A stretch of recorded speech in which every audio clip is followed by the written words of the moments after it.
अगला सैम हिंदी कक्षा में मैं सुनीति मिश्रा आप सबका हार्दिक स्वागत करती हूँ। तो बच्चों, आजकल हम पढ़ रहे हैं कक्षा 10वीं की क्षितिज और आज मैं आपको पढ़ाने जा रही हूँ उसका चौथा पाठ आत्मकथ्य, जिसके कवि हैं श्री जयशंकर प्रसाद जी।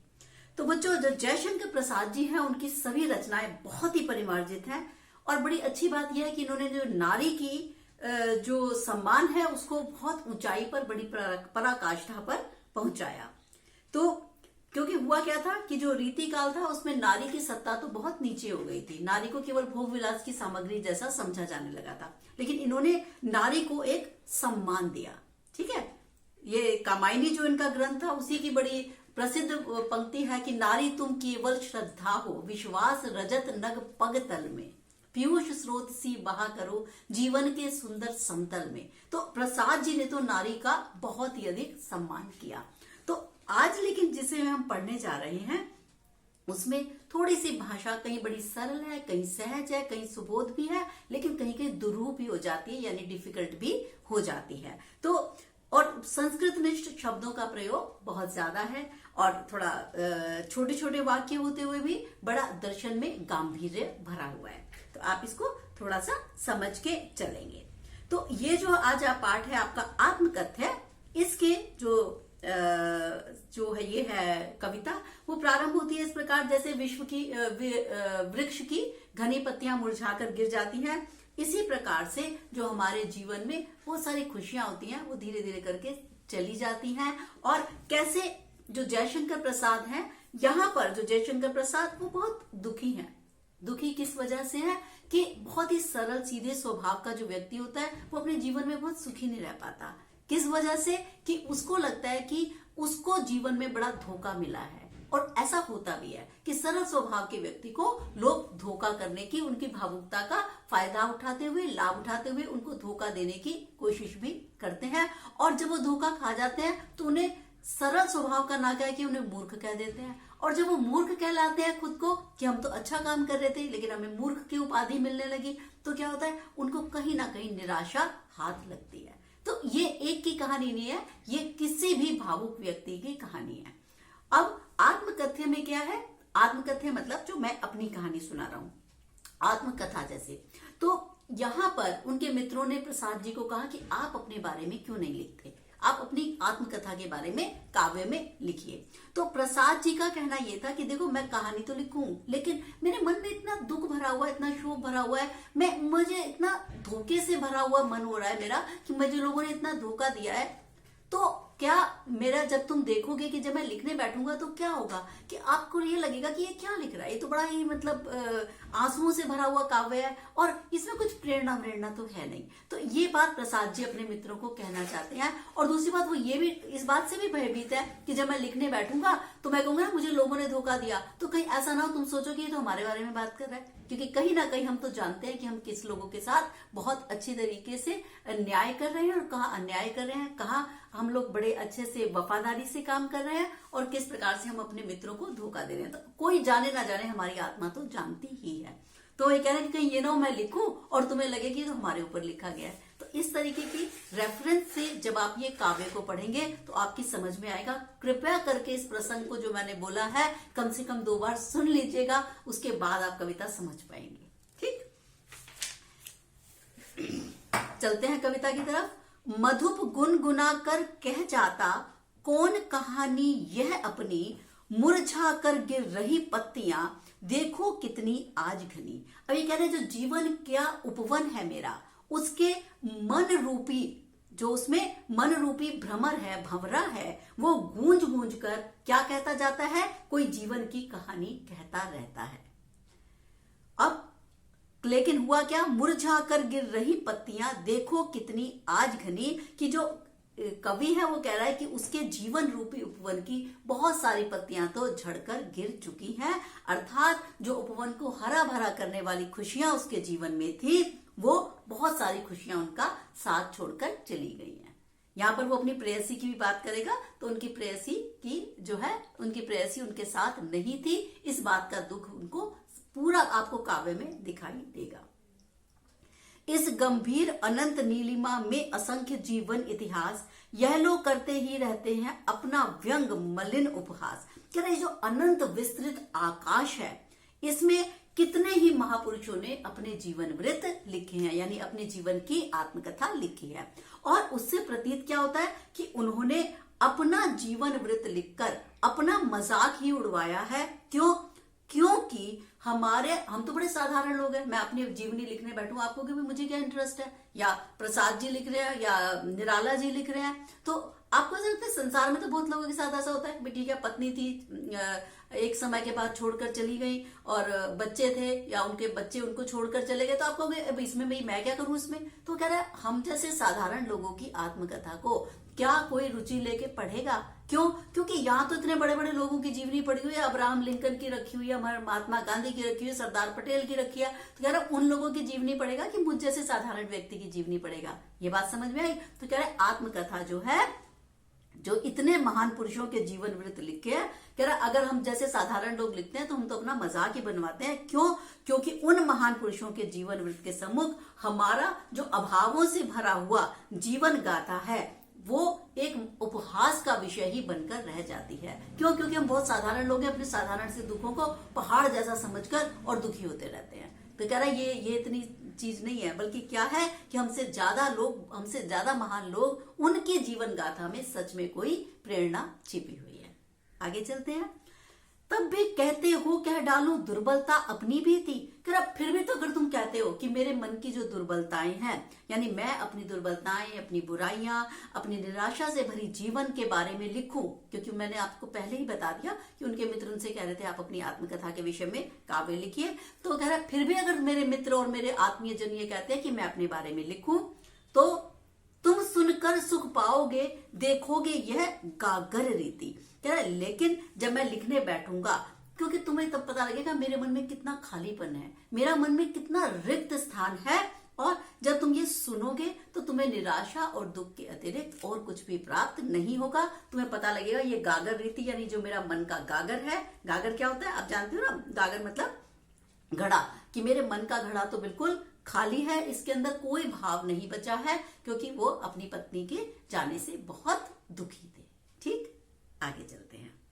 ये समझ में आ गया ना कि मधु भंवरा मन का प्रतीक है, और कवि का मन भी क्योंकि भौरे के समान है। कवि का क्या, हम सभी का मन भौरे के समान इधर से उधर उड़ता रहता है। आप दिन में रात में कितने बार आप कक्षा में होते हुए भी कक्षा में नहीं होते, तो क्या है आपका मन इधर उधर उड़ा रहता है। तो ये कह रहा है कि मन रूपी जो भंवरा है वो भूली बिसरी यादों पर मंडराता रहता है, और वो यादें हमें दुखी करती रहती हैं।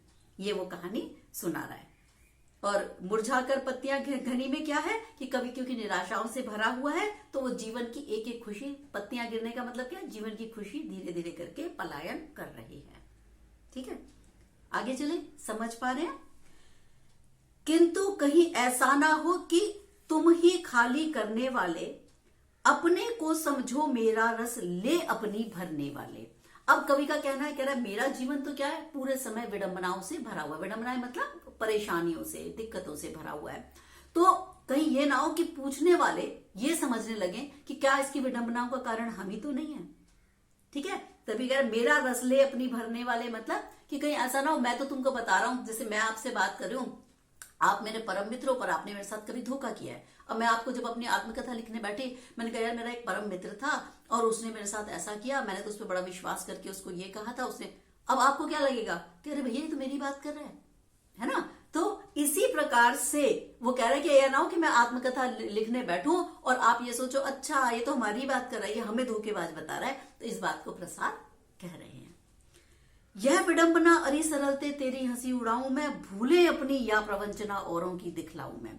अब कवि कह रहा है कि ये जो है मेरा जीवन इतना सरल रहा है और मैं इतने सरल स्वभाव का व्यक्ति रहा हूं, और सरल स्वभाव के व्यक्ति के साथ क्या होता है कि सब उसकी हंसी उड़ाते हैं। क्यों? क्योंकि वो बड़े आसानी से किसी पर भी विश्वास कर लेते हैं। तो जो विश्वास कर लेता है आसानी से और सामने वाले की नीयत साफ नहीं है, तो क्या होगा, वो कहेगा ये सरल व्यक्ति नहीं है तो मूर्ख है।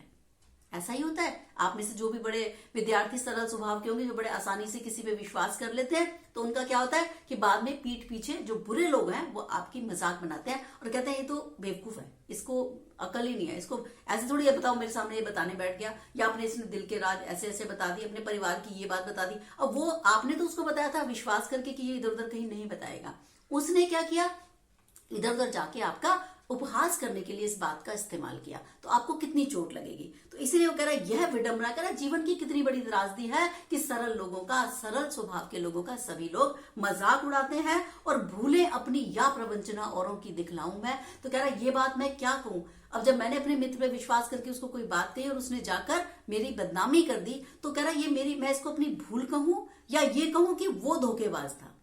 भूले अपनी या प्रवंचना, प्रवंचना मतलब धोखा, या प्रवंचना औरों की दिखलाऊं मैं, कि या मैं ये बताऊं, ये कहूं कि ये मेरी भूल रही कि मैंने उस पर विश्वास किया, या ये कहूं कि मैंने विश्वास करके ठीक किया, इसने मुझे धोखा दिया, इसकी प्रवंचना, ये धोखेबाज इंसान है। तो या प्रवंचना औरों की दिखलाऊं मैं। उज्जवल गाथा कैसे गाऊं मधुर चांदनी रातों की, अरे खिलखिलाकर हंसने होने वाली उन रातों की, उन बातों की। कह रहा उज्जवल गाथा, कह रहा मैं किस प्रकार से ये बताओ कि ऐसे धोखे से भरे हुए जीवन में कैसे, जो मेरे जीवन में थोड़ा सा क्षणिक सुख आया था, उन मधुर चांदनी रातों की उज्जवल गाथाएं, यानी बहुत ही रोचक प्रसंग मैं तुम्हें कैसे बताऊं, उस बात को प्रकट करने का क्या औचित्य है। क्योंकि वो तो बहुत ही क्षणिक, बहुत ही कम समय के लिए मेरे जीवन में चांदनी रातें आई थी, यानी मेरे जीवन में सुख बहुत कम समय के लिए आया था। तो ये कह रहे वो जो मैंने अपनी प्रेयसी के साथ जो खुशी के पल बिताए थे, खुशियों के पल बिताए थे, वो इतने क्षणिक थे। कह रहा है तो मैं उनकी क्या गाथा तुम्हें सुनाऊं, क्योंकि उसका समय ही इतना कम रहा। चले आगे। ये बच्चों बहुत ही इंपॉर्टेंट है। यह विडंबना अरे सरलते तेरी हंसी उड़ाऊं मैं, भूले अपनी या प्रवंचना। कभी कभी इन 2 लाइनों को ही वो दे देते हैं आपको, 2 पंक्तियों को ही, किसी को एक्सप्लेन कर दिया 3-4 नंबर में। तो अच्छे से इसको समझ के जाइएगा। अगर आपको पता लग गया है तो आप और भी अच्छे उदाहरण देकर इसको स्पष्ट कर सकते हैं। मिला कहां वह सुख जिसका मैं स्वप्न देखकर जाग गया, आलिंगन में आते आते मुस्काकर जो भाग गया। अब ये कह रहे हैं कि जो मेरी क्योंकि इच्छा कामनाएं सब अधूरी सी ही रही, तो सुख का आभास देने वाले सपने, मतलब मिला कहां वो सुख जिसका मैं स्वप्न देख के जाग गया। कह रहा मेरे को जो सुख देने वाले सपने थे वो तो बस ये सोचो जैसे सपना आया, इतना क्षणिक थे मेरे सुख, इतना कम समय के लिए मेरे जीवन में सुख आए कि ऐसा लगा जैसे मैंने कोई सुखद सपना देखा था और वो सपना मेरा भाग गया, मतलब टूट गया, वो सपना मेरा तत्काल से ही टूट गया। आलिंगन में आते आते मुस्कुराकर जो भाग गया, ऐसा लगा जैसे कोई बहुत सुख आने वाला था और वो मेरे को गले लगाने वाला था। सुख, आलिंगन मतलब गले लगाना। आलिंगन में जैसे वो सुख मेरे पास आने वाला था, लेकिन आते आते ही वो कहीं दूर मुझसे भाग गया। फिर जिसके अरुण कपोलों की मतवाली सुंदर छाया में अनुरागिनी उषा लेती थी निज सुहाग मधुमाया में। अब यहाँ पर क्या कर रहा है वो कवि, अपनी प्रेयसी का रूप का वर्णन कर रहा है, उसके सौंदर्य का वर्णन करते हुए क्या कह रहा है कि उसके रक्तिम गाल, अरुणिम गाल कैसे थे, जब मैं उसके पास होता था ऐसा प्रतीत होता था जैसे जब सूरज उगता है ना तो एक लालिमा छा जाती है आकाश में, रेड कलर की, जो एक बहुत ही सुंदर सा गेरुआ सा रंग होता है, बहुत खूबसूरत। कह रहा उसके गाल कपोल कैसे थे, इस प्रकार से जब मैं उसके सामीप्य होता था तो मैं उसके सामीप्य का सुख ऐसे लेता था मानो कि आकाश का जो सूरज तभी तभी उगता है, सुबह की लालिमा आकाश में छाई हुई हो। तो इस प्रकार से अनुराग बिखेरती हुई, प्रेम बिखेरती हुई कोई उषा हो, उषा मतलब सवेरा हो। उसकी स्मृति पाथे बनी है थके पथिक की पंथा की, सीवन को उधेड़ कर देखोगे क्यों मेरी कंथा की। उसकी स्मृति, कह रहा उसकी स्मृतियां मुझे कचोटती हैं, और कैसे थके हुए, लेकिन फिर भी वो एक थके हुए पथिक का पाथे बनी हुई है। पाथे क्या होता है बच्चों, जैसे जब आप जाते हैं कहीं पे दूर तो हम लोग क्या करते हैं, अपना खाना ले जाते हैं। जनरली आप ट्रेन में जाते हैं, आप अपनी आलू पूरी अचार करेला लेके जाते हो, तो वो जो आपका भोजन है वो आपको कितना इंटरेस्टिंग लगता है, कितना रोचक होता है। तो कह रहा है उसकी यादें ये होती है पाथे। पाथे मतलब जो यात्री का भोजन। तो यात्री का भोजन कितना बड़ा संबल है, जब हम जा रहे होते हैं तो कितनी भूख लगती है और हमें वो कितना स्वाद लगता है, शायद घर बैठ के ऐसा स्वाद भी नहीं आएगा। तो ये जो उसकी कह रहा मेरी जो वो है प्रेयसी है, उसकी यादें एक थके हुए राही की, यात्री की पाथेय बनी है। पाथेय क्या? यात्री का भोजन, जो रास्ते में ले जाया जाने वाला भोजन बनी हुई है। जिस प्रकार से वो हमें ऊर्जा प्रदान करता है, जिस प्रकार से वो हमें रस प्रदान करता है, ऐसे ही उसकी यादें मेरे जीवन का संबल बनी हुई हैं, जीने का सहारा बनी हुई हैं। अब फिर आत्मकथा को प्रेरित कर रहा है लोगों से। फिर वो पूछता है कि मुझे ये बताओ, सीवन को उधेड़ कर देखोगे क्यों मेरी कंथा की? कह रहा है तो फिर तुम मुझे ये बताओ, सीवन क्या होता है? सिलाई। जैसे ये सिलाई लगी हुई है, आप इसको उधेड़ेंगे तो उधेड़ कर क्या मिलेगा आपको? तो वो कह रहा है इस सिलाई को उधेड़ कर, इस सीवन को उधेड़ कर क्या मिलेगा तुम्हें? जो कंथा है गुदड़ी। कह रहे मेरा अंतर गुदड़ी क्या होता है? जिसमें बड़े बेकार से कपड़े भरे हुए हो, ठीक है ना। जैसे कोई पिलो है, उसमें गंदे गंदे कपड़े भरे हुए, आपने उसको सिलाई को फाड़ा तो उसमें से गंदी गंदी रुई निकल आई। तो कह रहा है भाई मेरी जो अंतर मन है, अगर आप इसको चीर के देखोगे तो आपको क्या मिलेगा? मेरे दर्द के अलावा, आंसुओं के अलावा और कुछ नहीं मिलेगा। क्यों? क्योंकि मेरा मन में क्या है? वो पीड़ा है जो मेरे को अपनी प्रेयसी से दूर रहने से हो रही है। तो इसलिए वो कह रहा है कि मेरी जीवन की गुदड़ी यानी सीवन को, सिलाई को उधेड़ कर मत देखो, क्योंकि अगर आपने मेरे अंतर मन को कुरेदा तो कुरेदने पे क्या मिलेगा आपको? सिर्फ पीड़ा की यही दर्शन होंगे। तो उस पीड़ा से तुम रूबरू होकर क्या करोगे? ठीक। तो ये यहाँ पर कवि जो है परेशान है, दुखी है। क्यों? क्योंकि सुख के पल कवि के जीवन में आते आते रह गए, और जो प्रियतमा भी उसकी रही वो बड़े अल्प समय के लिए रही, और इस वजह से उसके पास अंतर्मन में उसकी सुखद यादें तो हैं। तो वो कह रहा है मेरी यादों को मेरे साथ ही रहने दो। तुम देखोगे या मैं बताऊंगा तुम्हें, तो तुम शायद उस तरीके से सोच नहीं पाओगे कि उसकी यादें मेरे लिए कितना बड़ा पाथेय बनी हुई है। ये भी इंपॉर्टेंट है। क्या बोलूं कि प्रसाद पूरा ही इंपॉर्टेंट है, लेकिन ये सेकंड और थर्ड शायद बहुत ही ज्यादा है। छोटे से जीवन की कैसे बड़ी कथाएं आज कहूं, क्या यह अच्छा नहीं कि औरों की सुनता मैं मौन रहूं? सुनकर क्या तुम भला करोगे मेरी भोली आत्मकथा? अभी समय भी नहीं, थकी सोई है मेरी मौन व्यथा। कह रहा छोटे से जीवन की कैसे बड़ी कथाएं आज कहूं। जरा मेरा तो बड़ा सामान्य सा जीवन रहा है, बड़ा छोटा सा जीवन रहा है। इस जीवन पे बड़ी बड़ी गाथाएं कैसे लिख डालूं और कैसे कह डालूं? यह अच्छा नहीं कि औरों की सुनता मैं मौन रहूं। कह रहा इससे अच्छा तो क्या है कि मैं अपनी गाथा ना कहकर और लोगों की ही गाथाएं सुनूं और लोगों के जीवन का वृतांत सुनूं। ये मेरे लिए ज्यादा अच्छी बात है, ये मेरे लिए कम पीड़ादायक है, यानी ये मुझे फिर सुख पहुंचाएगी। सुनकर क्या तुम भला करोगे मेरी भोली आत्मकथा। कह रहे मेरी सरल भोली साधारण सी कथा जो है, या जिससे तुम्हें कोई प्रेरणा भी नहीं मिलने वाली है, ऐसी आत्मकथा को सुनकर तुम क्या करोगे? क्यों? क्योंकि मेरी पीड़ा तो भी शांत है, अभी इस समय भी नहीं थकी सोई है मेरी मौन व्यथा। मेरी पीड़ा कह रहा है किसी प्रकार से मैंने उसको शांत कर रखा है। उसको अगर आप तुम बार बार कहोगे इसके बारे में लिखो, इसके बारे में लिखो, तो सुप्त पीड़ा को जगाना बहुत ही पीड़ादायक मुझे रहेगा। कह रहा है मेरे को ये उचित नहीं लगता, यानी आत्मकथा लिखने का अभी मेरे पास ये समय, अभी उचित समय नहीं है और ना ही कोई औचित्य है। क्यों नहीं है? क्योंकि आत्मकथा सुनाते समय क्या होगा कि कवि को एक बार पुनः सारी स्मृतियां दोहरानी होगी अपने मन में, और इससे क्या होगा, उसका घाव फिर हरा हो जाएगा और वो बहुत कष्टप्रद होगा। जब आपको कोई अच्छी चीज नहीं होती, तो अगर मैं आपसे कहते ना रिपीट करो उसको, तो आप नहीं करना चाहते। सपोज आपका परसों कक्षा में अध्यापक ने कस के डांट दिया और आपका बड़ा अपमान आपने महसूस किया, अच्छा नहीं लगा आपको। आप घर जाके एक बार आपने बताया, अगर कोई आपको बार बार बोल देता है उस बात को, तो आपको गुस्सा आएगा, भाई क्यों पूछ रहा है तू बार बार, मत पूछना।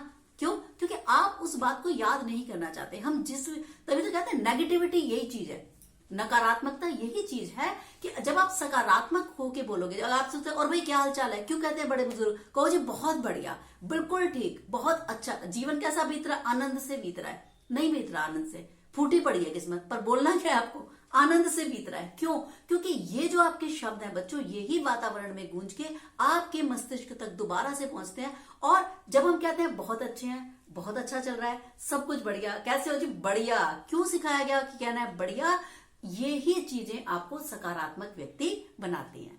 ठीक है, अगर आप हर समय बैंगन जैसी शक्ल बना के बैठ रहे, कोई आपसे बात नहीं करेगा। तो आपको क्या करना है कि हमेशा अच्छा सोचिए, अच्छा बोलिए। ठीक, तो यहाँ पे ये कह रहे हैं प्रसाद कि मैं दोबारा उन बातों को याद नहीं करना चाहता, अभी ये मेरा उचित समय नहीं है कि मैं अपनी आत्मकथा लिख सकूं। तो अपने मित्रों को यह कहकर इस कविता का अंत कर देते हैं। तो आशा करती हूँ बच्चों कि जयशंकर प्रसाद की आत्मकथा आपको समझ में आई होगी। फिर फिर भी अगर आपको कोई परेशानी हो, दिक्कत हो, तो कमेंट बॉक्स में लिख के मुझसे प्रश्न पूछ सकते हैं। अब हम मिलेंगे अगले पार्ट के साथ, तब तक के लिए मुझे आज्ञा दीजिए। नमस्कार।